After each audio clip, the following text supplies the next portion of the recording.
energy.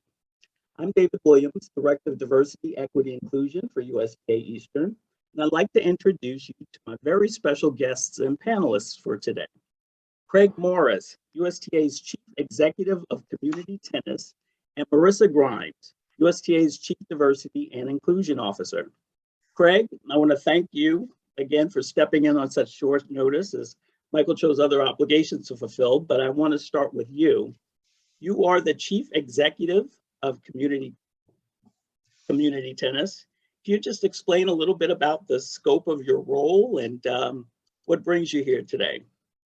Yeah, well, first of all, David, I want to thank yourself and Jenny Snitzer for the opportunity to jump in late to the conference. It's certainly a privilege. As I say to people, to work in tennis and something that you love every day is not something that I take lightly and certainly cherish and as I said, take it as a privilege. The scope of my role, David, is really sort of overseeing the growth of the game in the US. So whether it be player development, coaching development, our competitive pathway, parks and rec, schools, facility development. We work closely with the foundation, the integration of programming. The section relationships is a big piece of what I do every day, and Jenny's on this call.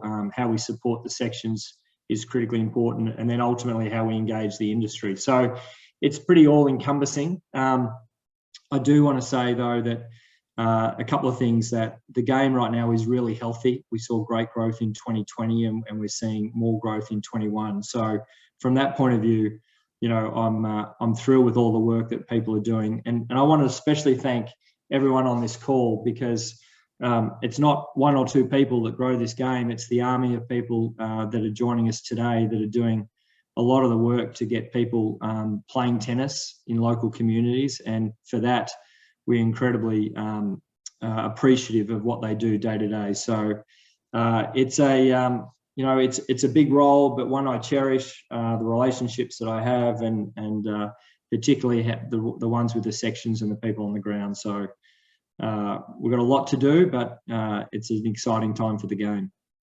Well, again, we really appreciate you being here with us today. Marisa, welcome back.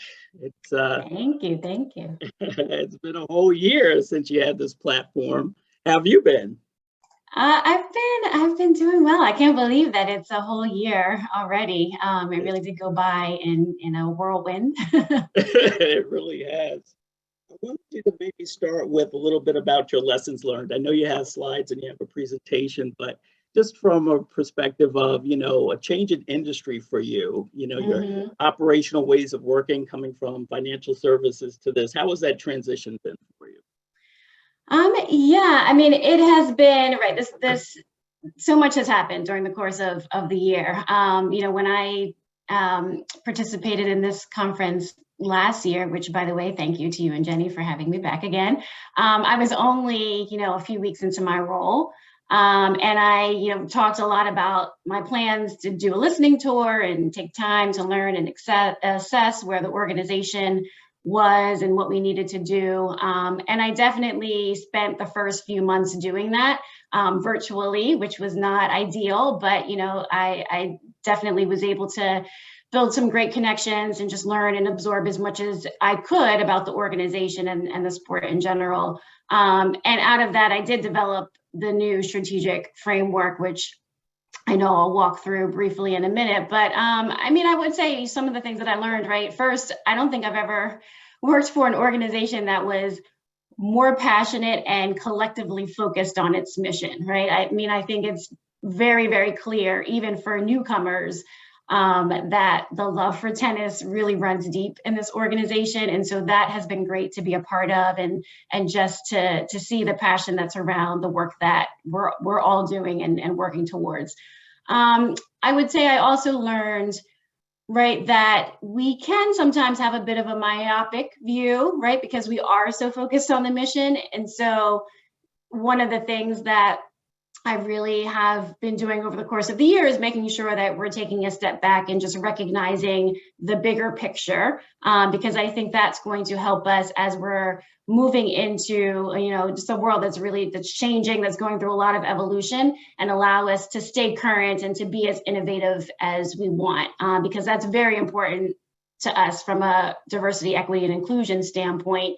As the demographics of the country are changing, it's becoming more diverse. Like I said, our world is evolving. So I just want us to make sure that we're keeping our finger on the pulse of what's happening in the world and how that affects the way that we need to engage diverse communities. No, absolutely. One of the things that stuck out to me is, how we do treat this organization as a family, and most of us really feel the passion behind what we do. We have tennis backgrounds, we have other backgrounds, but once we hear, we just work together to try Absolutely. to meet our objectives. So that's great. So, okay, so we'll open up with your slides, because it'll give you an opportunity to talk a little bit about your organization and where you're focused, right, for this year. Mm-hmm. Yeah, so just in thinking about the DEI strategy, I really wanted to shift our focus a little bit from the approach that we had previously taken. So I wanted to shift away from all of the activity that we were prioritizing, which was all great stuff, but it wasn't necessarily having the impact or moving the needle in the way that we wanted. So this really kind of shifts us towards a more human-centered approach, because I want us to think about who we're trying to engage and focus on how we're meeting their needs while also growing the game. So I have taken the 6 priorities that D&I had in place previously, and I've developed a framework based around 3 pillars: people, communities, and partners. Again, so that we're focusing first and foremost on who we want to reach and engage, and then what we want to accomplish. So if we flip to the next slide, the first pillar is the people pillar. So the people pillar is all about USTA staff and volunteers who, in my view, right, they're the real stars of tennis, because we keep this an organization and the sport running. And so we want to make sure that we are building a culture that attracts the most talented staff and volunteers from every walk of life, every background. I want to make sure that we're creating an equitable system so all of our staff and our volunteers can feel like they're thriving and growing in the organization. And then I want to foster inclusive leadership that inspires them to stay. And I think in these current times, we have to be real and honest with ourselves in that, right? Competition for diverse talent right now is fierce, right? Every organization understands the value of having diversity. It's better for business, it's better for innovation, it's better for long-term growth and sustainability. So people need to want to choose to be here because they have other options, right? So we need to create the best organization that we can in order to bring in and keep the most talented people. And so on the next slide, just a few ways that we're doing that. Thinking about just all of our talent management processes. So some of which are laid out on this slide. So how we find and attract and hire people, how we onboard them into the organization and give them the tools that they need to be successful, how we're building a more inclusive culture through training and education, how we manage issues, just being more transparent about the work that we're doing and the progress that we're making. And so, we'll know if we're having success in these areas as we see our diverse representation continue to increase. So, we measure how many people from diverse backgrounds we're interviewing for open roles, how many we're actually hiring, how many are leaving the organization, who is participating in various development opportunities, who's being promoted, are we paying people fairly, like all of those things. So that's how we'll measure whether or not we're having success in the progress that we're making from a people pillar standpoint. Then shifting to communities. So on the next slide, the communities pillar. So this one is really focused on how we're building authentic connections with diverse communities so that we can drive tennis participation. And this aligns obviously very closely with Craig's world in community tennis. So, I talked earlier about the passion of the tennis community, right? So our objective here really is to intersect that with things that diverse communities need and care about most, which includes, just a gamut of a gamut of issues, right? So we think about over the last couple of years between COVID, racial injustice, mental health and wellness, kids being remote and learning remotely and how that's impacted them. There's just so many things that oftentimes are disproportionately affecting communities of color or disproportionately affecting underrepresented, under-resourced communities, a lot of the communities that we're trying to engage and bring into the organization. But also, when we think about new laws that are being introduced around transgender athletes and inclusion in sports, and all of these things that these communities are dealing with, we have to think about, right, how do we then meet them where they are and serve their needs and the things that's top of mind and that they care about most, and how do we figure out how to then make the USTA, make the sport relevant in a way that is not just about focusing on the tennis. Ultimately, yes, it's to grow the sport, but really to give back to the communities and making sure that the relationships that we build with them feel authentic, so that we can build that relevance and that trust. I want to interrupt you just for a quick second, because you transitioned from the people pillar to the communities pillar, and the people part is so important to us. And I like the way you talked about the metrics.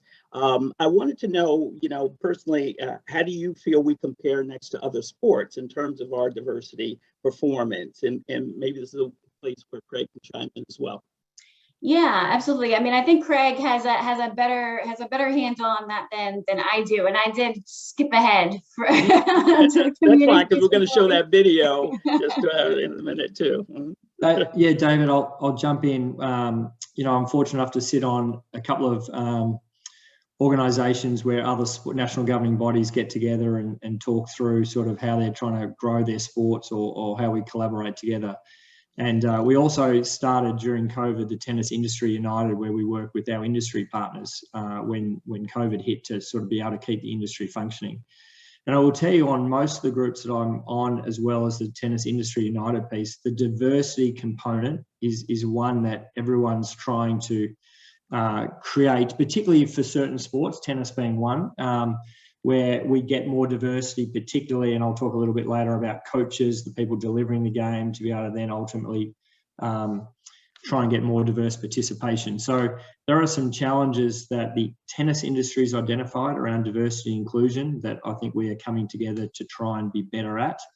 And I think there are many other national governing bodies who this is front and centre as well, in how they sort of be able to break down the barriers and the things that Marisa is talking about over the last sort of 4 or 5 minutes. So I think we've all got a lot of work to do, and we need to be better. Okay, thank you. So I want to tee up this video, this inclusive culture video, because this kind of speaks to our people and where they're from and how they feel about being in the organization.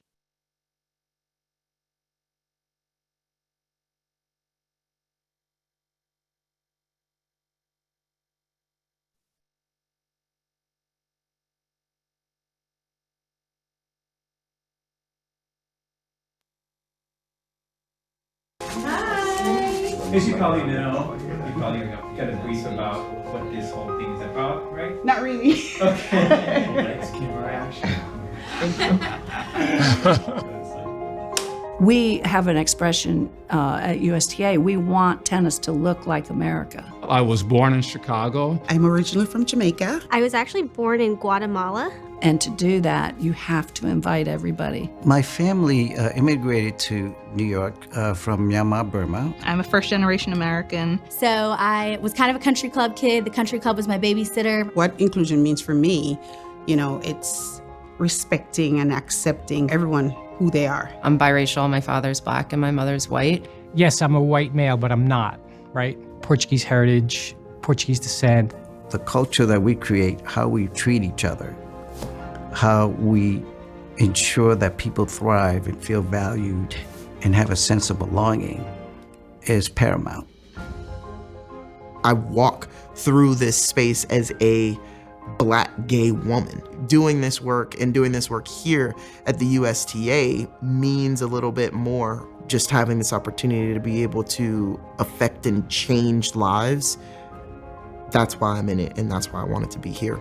We hosted this mental health open discussion and panel, and we received just this overwhelming outpouring of support and thank you after it was over. I had people say, I've been at USTA for 15 years, and that was the most important meeting that I had been on. In the past, wheelchair tennis has always been its own department. And now for the first time, when we're taking a team to Prague, as we are with the Billie Jean King Cup able-bodied team, we're also doing the same thing for World Team Cup, which is the wheelchair equivalent. We're doing good things right now. We're having substantial meetings with the HBCUs, which is historically Black universities and colleges, getting them involved. We had the HBCU Day at the Open, which we've never had before. Those groups in the past, we've alienated. So we have to reach out to them. It made me feel really happy that I could look at something that was almost like highlighting my background or people that look like me. So I think it made me feel really proud to be part of the Open this year. I think the initiatives at the US Open are pushing USTA in a direction to where we're becoming a leader in diversity and inclusion, but we have a lot of ways to go, I think. Well, there's always more that can be done. Being maybe a little bit more inclusive in some of the different work areas is lacking a little bit. At my facility, I'm the only full-time African-American on my side. When you need to have a conversation with somebody or somebody needs to understand where you're coming from, your point of view, I think it makes it difficult because sometimes I feel like I don't have somebody to have that conversation with. It's not just about how you get people into organizations, it's actually how you help develop them so that they can be the next leaders in the organization. A lot of times I think we put people in positions to check a box, and then we don't actually give them the tools to help them develop to become a leader. There's a generation gap. Let us have seats at the table as we're talking about return to the office and what the future of tennis looks like. Let us bring you ideas. I'd like to see less silos and more authentic collaboration. We don't just want to be the admins and the coordinators and even the managers, right? We are just as educated. If you want to be an organization that you're embracing diversity and inclusion, it needs to look that way, not just talk the talk. We need to walk the walk as well. So I'm excited for the day where we can have a Pride Day at the US Open and people only feel love and inclusion. We're at a crossroad, and just like any other organization, it's a great opportunity. We don't look back. We don't drive the car staring at the rearview mirror. We have to see what our future is. It's going to take more people that are willing to do the work, not just people of color or from other underrepresented backgrounds, but also people that are currently in those power positions that recognize that it's actually going to start with them. And I think that it's because that people don't ultimately want to give up their seat at the table. Or maybe they don't have to give up their seat at the table, but they certainly have to pull up another chair or go sit at a bigger table. If I can just do my small part and now much larger part here at the USTA, if I can just continue on the path, I really am hopeful. I mean, it sounds pretty cheesy to some people, but I really do have the hope for the future that we are going to continue to come together as a people.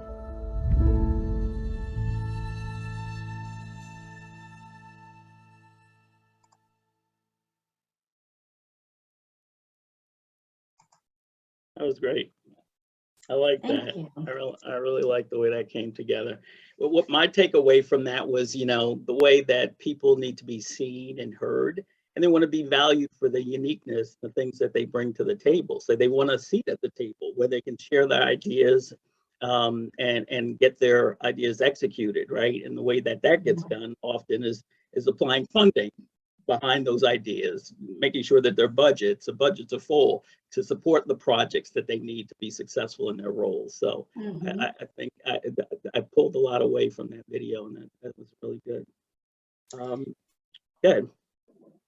Thank you. Yeah, no, thank you. Just real quickly on that. I mean, one of the things, right, for us is we've been talking a lot about culture and how inclusion intersects with that. And I think that's true of both the people and the communities pillar, right? And thinking about, just like you said, people do want to feel seen, they want to be welcomed, they want to be rewarded on both a personal and professional level, they want to feel cared about as a person. And we really wanted to hear directly from our staff how they felt and what they thought a culture of inclusion should look and feel like. Because I do think we're at sort of a crossroads now, with not just in the USTA, but across a lot of organizations where, right, we're in this like hybrid work environment, and thinking about what the future of culture within these organizations looks like. And I think it's true of communities as well. And so just jumping back real quickly to cover off on the communities pillar piece. The other piece of it that I want to mention, because I know Craig is going to talk a little bit about this,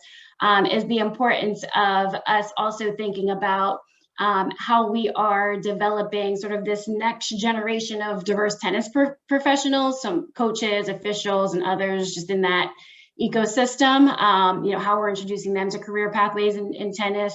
And so one of the programs that we launched last year, I think that's a good example of that, is the grant program that we created to incentivize HBCU players to become certified coaches. We were really proud of putting that in place, but it's really about the long-term strategy of how we continue to grow that profession and grow diversity within that profession. So I think that's something that we'll certainly continue to focus more on and think about how we do that with other communities as well. No, that's great. I just want to make a quick comment about that too, because at USTA Eastern, we're looking at an initiative with NJTLs and CTAs who want to bring some of their alumni students back, and also volunteers that have been working closely with the organization to actually have jobs, to use them as candidates for roles where they need support over summer programs or adult programs, et cetera. So it's a way for us to provide a grant to them to get the work that they need done. And we built into the structure the ability to also use some of those candidates. So if they're approved for the grant, we would get 10% of the time. We would pay them a decent working wage, $20 an hour. So that's $100, 100 hours, so up to $2,000 for programming. But we would get to use their services 10% of the time. They have them for 90% of the time. And I think it's a great way to build a pipeline, because we have, again, those alumni folks that we need to tap into. And they might be on the fence. These are folks that are college students, maybe seeking summer job opportunities, or former students looking for part-time work, but it's ways that they can try to figure out if tennis is a career that they want to pursue long-term. Hey, David, it's Craig. Kudos to you. I mean, it's a really important piece, being able to identify these young kids that, one, are able to give back, two, may be able to make some money, and three, then to be able to make them consider whether this is a profession they want to get into, whether it's actually being on the court or in administration. The sport really needs that right now. It needs, as Marilyn said in that video, which is incredibly powerful, it needs to look more like America. And, I think everyone on this call needs to start to think about some of these young people that they've impacted through the time, and how do we, if they've drifted out, how do we get them back into the sport, and how do we get them getting back on the court and teaching the next generation of kids? Absolutely. I wanted to focus on one more thing too, while we're still in the communities pillar, and it's about fostering diverse participation, growth, and development. And one of the things also that we're doing in USTA Eastern, when you talk about your find your level activation. So this is us going into parks and saying, look, come and play tennis for free, right? We can provide coaches, we can provide equipment. If you've never played before, just show up and you will get lessons for the day. So you'll have social play. And then once we get people hooked, we can provide low-cost lessons, right? So we have the coaches in place, we have the grant money to support them. But at the same time, we're now getting more people involved in the game who've never played before. And we ended up following their journey over a course of the year to tell their story about what they love about the game. And they talk about the health benefits and how they've now shared it with their friends, and they have more people playing. So we actually watched them go from not even playing before to league play in the course of a year. And that's been very effective in New Jersey, and we're looking to do that in other parts of our regions around the section as well. So that's one way, a quick way to just get out there, invite people to the game, and then watch their pathway. That's great. Love that. So are we done with the communities pillar? Did you have any more finishing? Okay. And then So no, I think that pretty much wraps up the communities pillar. We can move to the next slide and just go through partners very quickly.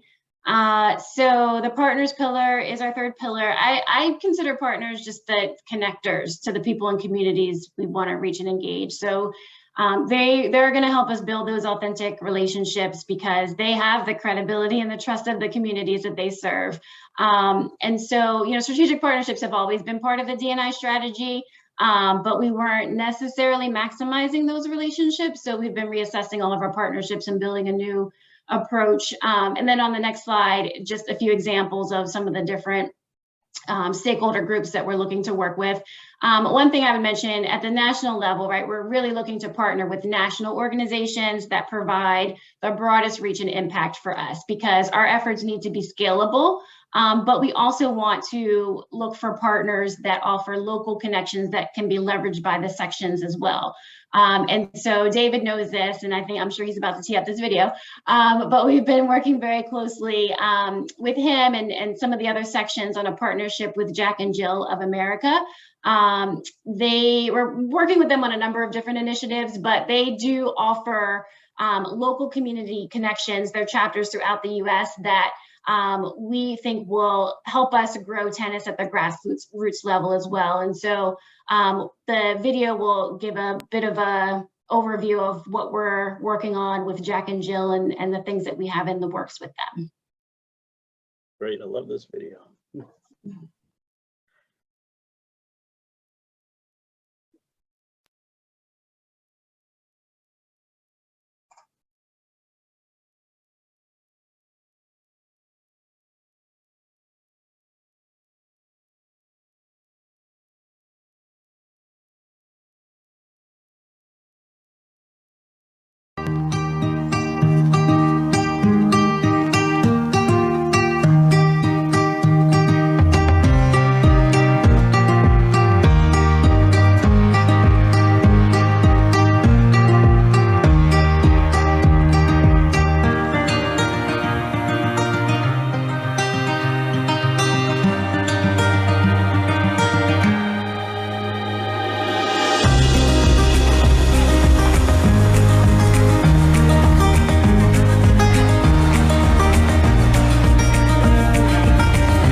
We're so excited because we look forward to really expanding this partnership where we are doing tennis clinics all across the country. Martha's Vineyard was an easy, quick launch of the tennis camps because I knew that many of our families would be in Martha's Vineyard during this time, but we are so excited to launch it all across the country.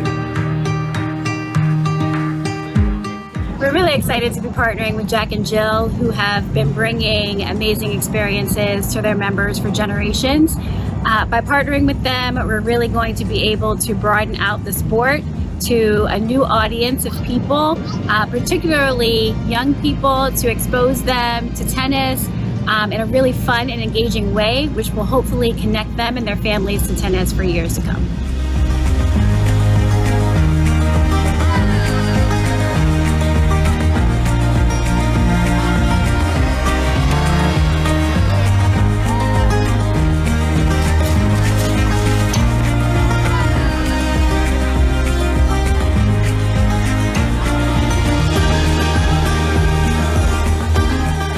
Awesome. My first time playing tennis, had a great time. It was great for me. It rekindled a sport that I used to love to play and may consider picking back up again.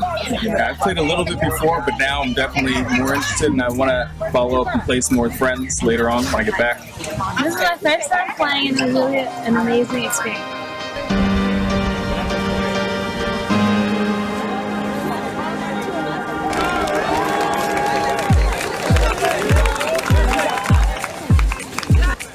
All right, watch yourself hit it. Next one. Good.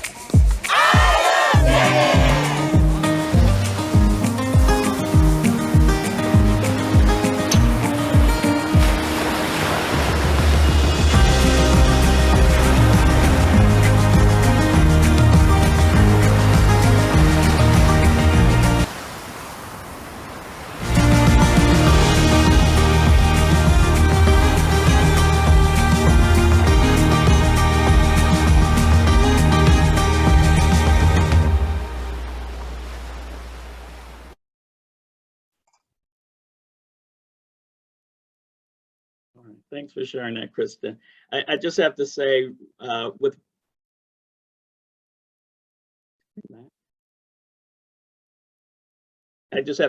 respect to the video, you can see everyone there smiling, all the participants, the registrants smiling, and all week the weather was perfect, blue sky, and then on the day of that activation, it just poured. We had a few downpours for 3 minutes each, but that didn't dampen anyone's spirits at all. Everyone took cover, and then they returned to the courts and kept playing. So that's just a testament of how much, you know, we can have an impact with different communities playing tennis and just making ourselves available in ways like this. Yeah, no, they have been incredibly excited to continue to broaden out this partnership and start launching these tennis clinics across the US. So we're really excited about this partnership this year. That's great. Right. So Craig, I want to shift to you now and have you talk a little bit about your strategic priorities. Yeah, so first of all, David, I just want to make a couple of comments. You know, those videos do make you smile. I wish I had a cool video like that to add. I know we've got plenty, but to see the people smiling and picking up the game for the first time is really why we do what we do. So kudos to you and the team. And certainly I just want to make some comments for Marisa as well. She's been in here for 12 months and just made such tremendous impact on the organisation, certainly at the national level, and I'm sure down through the sections as well. You know, the strategy around people and community and partnerships is so on par with where we need to move to.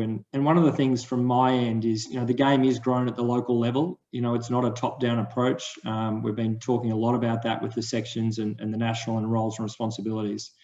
But when Marisa comes to me and we work closer together about the Jack and Jill partnership, we're able to say, hey, we've created a framework in community tennis that Marisa can pick up a curriculum, equipment packs. We can go and train the Jack and Jill coaches or individuals, and she doesn't have to worry about the tennis side of it. That we've been able to create a framework that needs to be adapted at the local level, you know, for the market or for the population that we're trying to serve. And for me, you know, at the national piece, that's our role. We're there to create resources and tools, structures, frameworks, you know, clearly create standards. Safe sport, safe play is a really important piece for the USTA.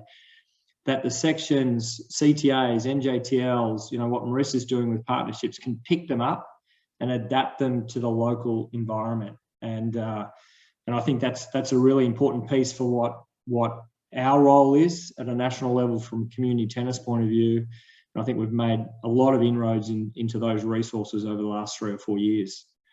I want to touch quickly on the strategic priorities. Hopefully everyone, certainly if you've been connected with the USTA, are aware of these, David, but I'd like to certainly start with these. You know, priority number A is we're trying to attract, engage and retain a new generation of diverse tennis participants. And I think the word diverse is you know, a critical piece to strategy A.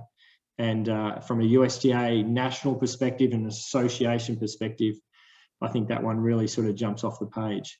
The other pieces, B, C, D, and E, I'm going to touch on a little bit, but you know, they are really feeding into trying to get more diverse participation in this country. So we need more industry-wide delivery systems, more diversity, how we raise the standards of the way the sport's delivered. We clearly need better technology because that's the world we live in. I'll touch on that. The financial growth for many of you that live around in New York and hopefully get to the US Open, you know, so much importance drives the company or the association through the success of the Open. And then ultimately, how do we work better together for the common good of the sport? But as we boil down to, from a community tennis perspective, the next slide, there are 4 major areas. So last year, and if Jenny's on the call, we've been working a lot around how we identify roles and responsibilities across national and the sections and then down to the local providers, and making sure that we are complementing one another as we move forward so we can really help be more efficient and effective in getting more people playing.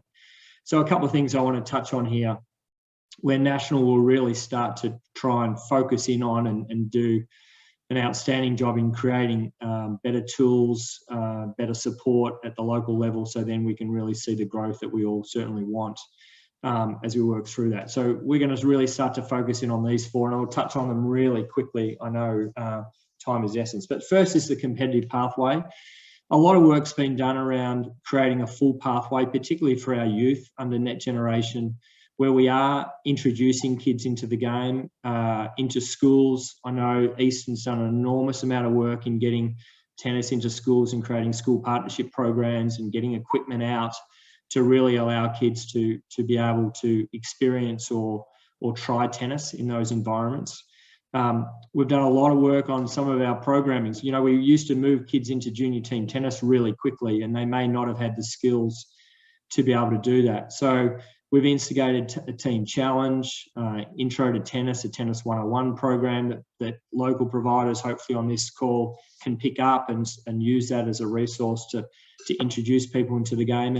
And that first competitive experience is really important. So we've tried to create some soft landings into competition as we work through that, into junior circuit and junior team tennis, where we're trying to get kids to play more often, which is really important. The team environment is critical to retain those kids. And then last year we launched a new tournament pathway, 7 levels, which we got through our first year. Learn a lot. We'll continue to adapt, but again, trying to create consistency around the country so our consumers really understand what they're getting and what to expect as they work through that. And that's a really important piece that we've been working on.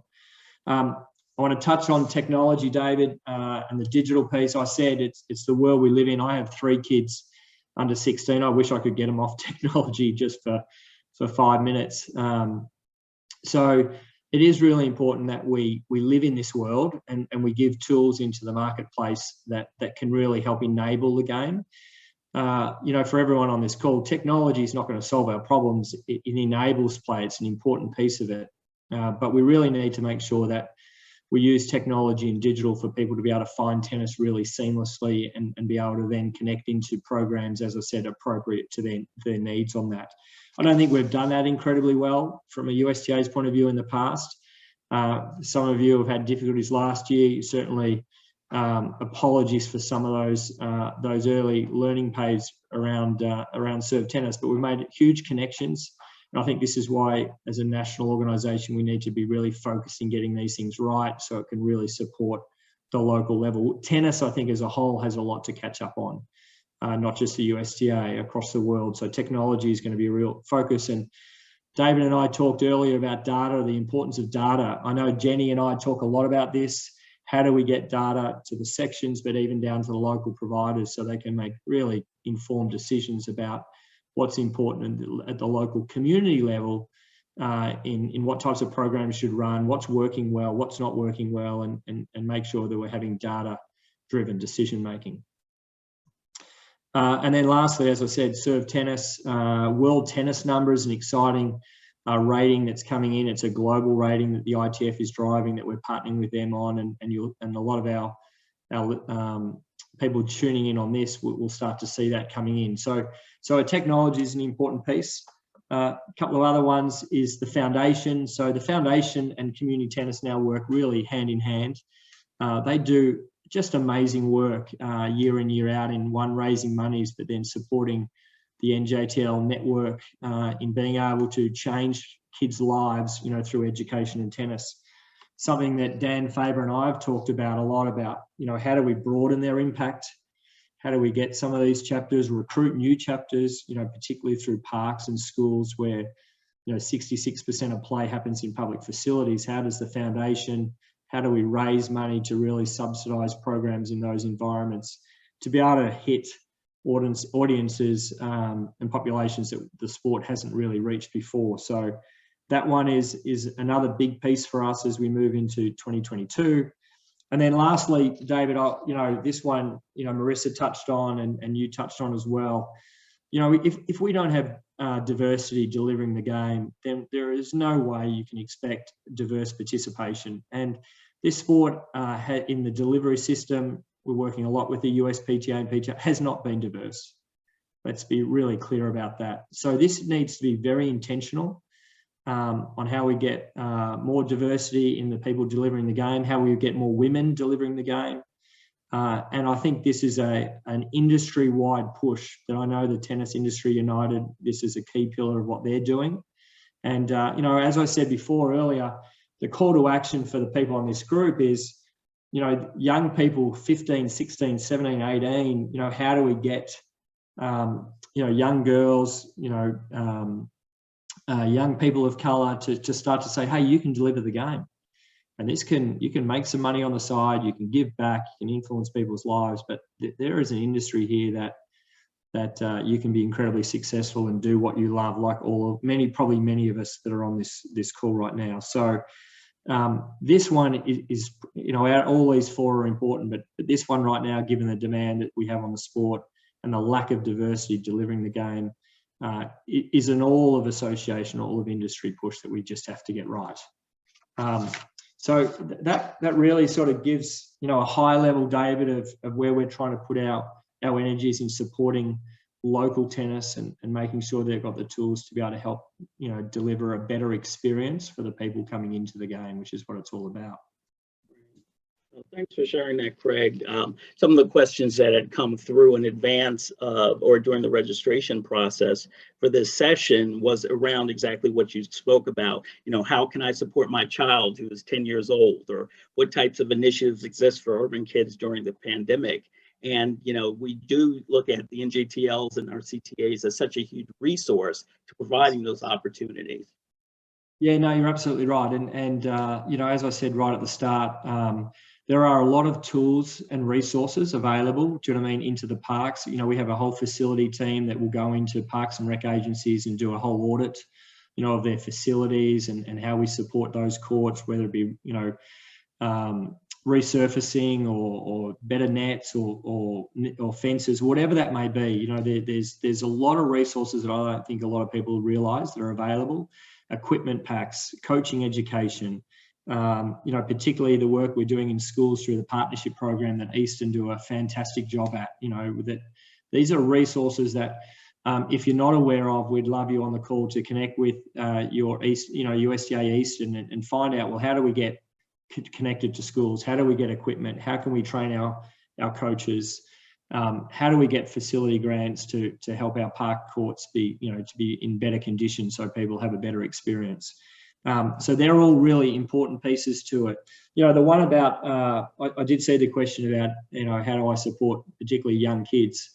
You know, we have an American development model. We're really important to make sure our kids have the appropriate experience. Do you know what I mean? Whether it be on a red, orange, you know, green ball, what size court, what size racket.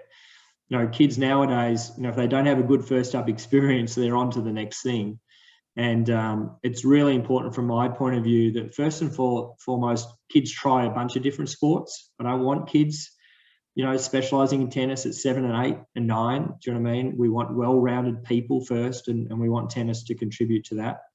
But then it's really important to connect into what type of program that, you know, particularly young kids should be in that are appropriate. Because as soon as they get put into a program that their skill doesn't equate to, they have a poor experience and generally we lose them. So, you know, that's where, from a national point of view, we're really trying to build out, you know, opportunities, resources, curriculum that people can pick up and modify at the local level, you know, as we move forward. One last point, David, but I do want to reference safe sport and safe play. It's a really important piece to what Jenny and the national office and the sections are doing. Everyone working with kids under 18, we want to go through the safe play program.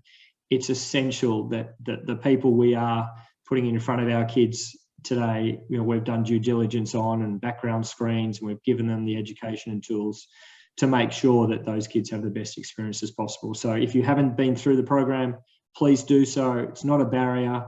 You know, it's a real quality assurance, you know, to protect, you know, the next generation or the next generation of kids that are coming through.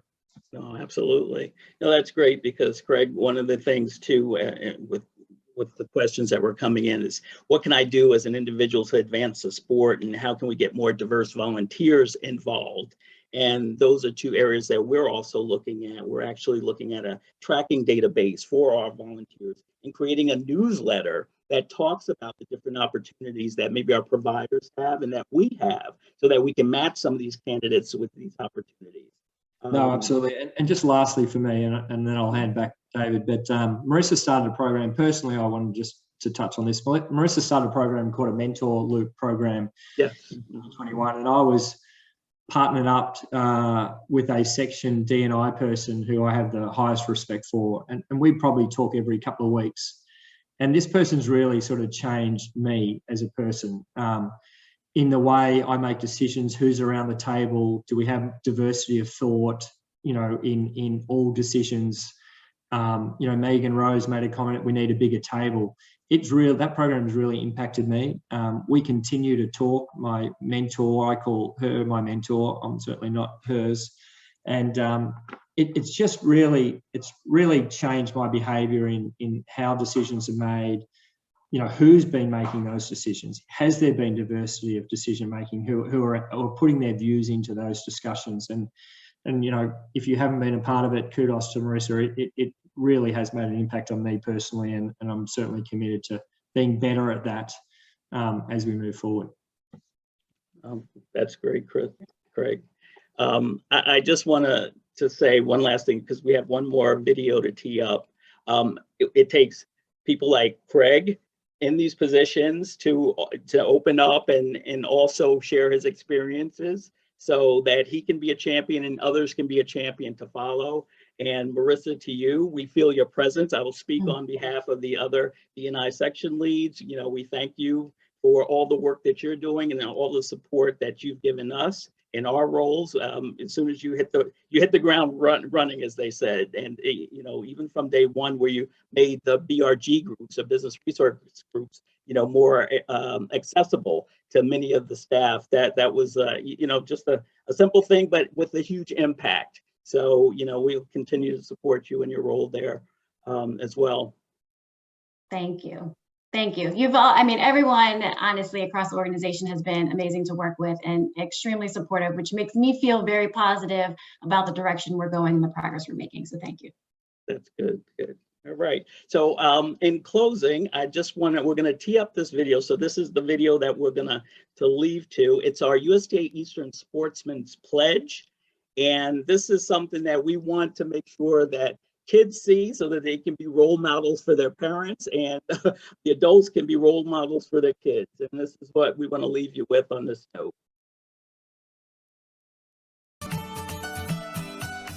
Every individual playing a sport has the right to feel safe and supported, and should be treated with respect, kindness, and dignity. Like tennis legend Billie Jean King says, pressure is a privilege. And privilege is a resource that can be deployed for the greater good. Be placed to react to competition and pressure with respect. Professionalism. Courage. Compassion. As parents, it's our job to model respect. Sportsmanship. And self-discipline during matches. Check on one another and ask how you're doing. How can I help? We pledge to inspire and motivate other generations to be champions on and off the court. We pledge to meet the challenge to be inclusive. Because tennis is a sport that embraces all players. Regardless of age, ability, race, religion, gender, or sexual orientation. Tennis is a sport built on respect. Respect of one another and the game itself. We are tennis players, competitors, champions, friends and teammates. We are Team Eastern. We are the future. From our tennis courts to yours. We will aspire to be champions for tennis. We will aspire to be champions for each other. Thank you, players. Thank you, parents. Thank you, USTA Eastern, for making sportsmanship a priority.